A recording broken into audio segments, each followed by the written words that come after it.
Now, Religion in the News, a report and comment on religious trends and events being covered by the media.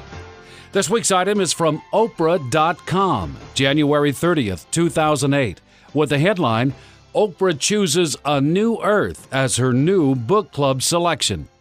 The following are excerpts.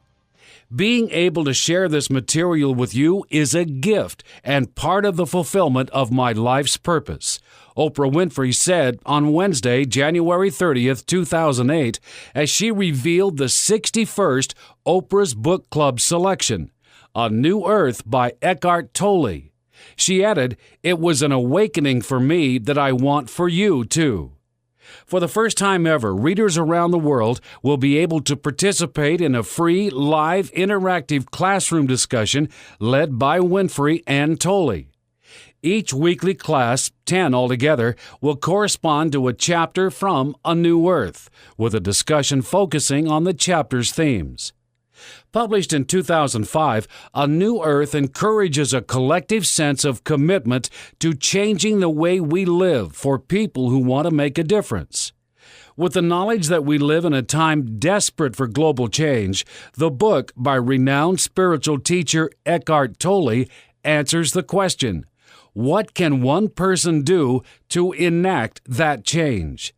With clarity and in practical terms, he gently leads readers to a new level of consciousness, awakening them to their life's purposes and inviting them to envision a new earth, where peace and fellowship are the norm.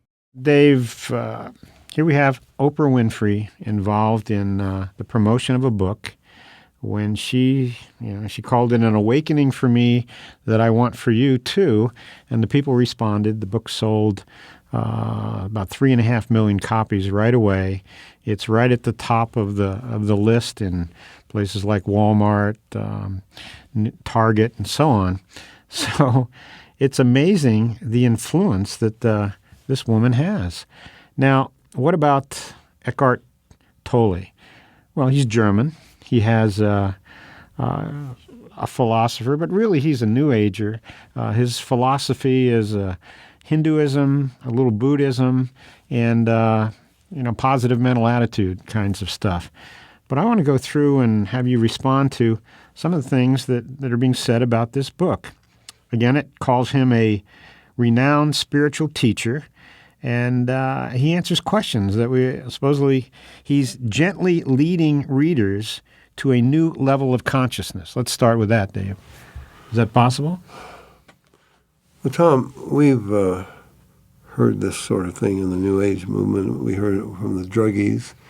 This was a consciousness revolution. Right. Altered states of consciousness, higher states of consciousness. How do you define that?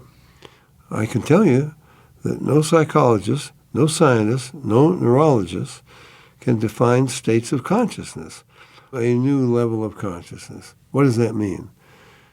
Doesn't mean anything, Tom. What it means is, we have a clear perception of something. We're more concerned about the earth or whatever. It's not a level of consciousness, but anyway, they want to call it that. But that's really a spurious description, level of consciousness that cannot be defined by any neurologist or psychologist. Well, Dave, we've heard this from Maharishi Mahesh Yogi, Right. from Muktananda, Rajneesh, from all of these. Right. Of course, those would be Hindu gurus. Now we have a German who's into their philosophies, but he's sort of massaging it around so that it's more acceptable, more attractive to the Western mentality. Right. But a new consciousness is, wait a minute. Boy, my level of consciousness now is not working, Dave. So now I'm going to get a more informed, and I'm going to be better enabled to perform and do the things that I need to do at this new level of consciousness. Well, we've heard that over and over and over again, yet it didn't work for any of these gurus.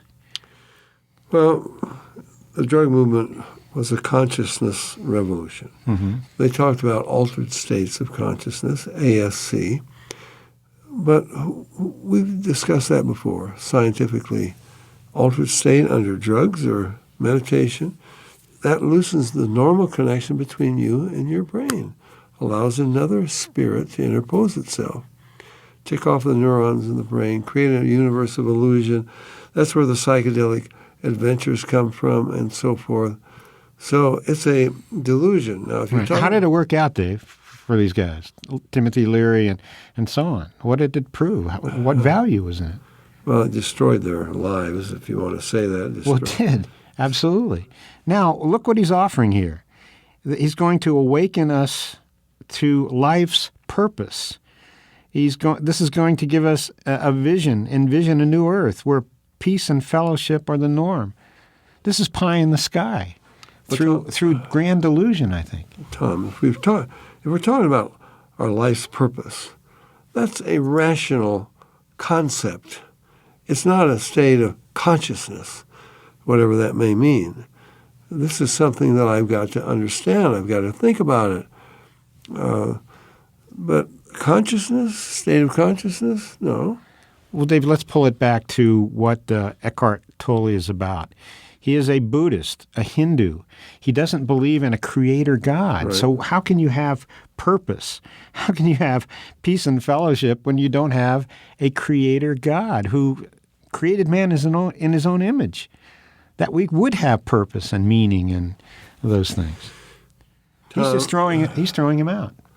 Yeah, Tom, I'm sorry, but this is just the same old thing recycled. I wonder why is Oprah jumping on this? She just had the secret. I mean, that would give you anything you wanted. You could be in whatever you wanted to be. I mean, how could this be any better? Why has this become such a revelation for her? Yeah, because we go from one thing to another. And we know this is all part of the same package. Right. For more information about the Berean call us toll-free at our order number or visit our website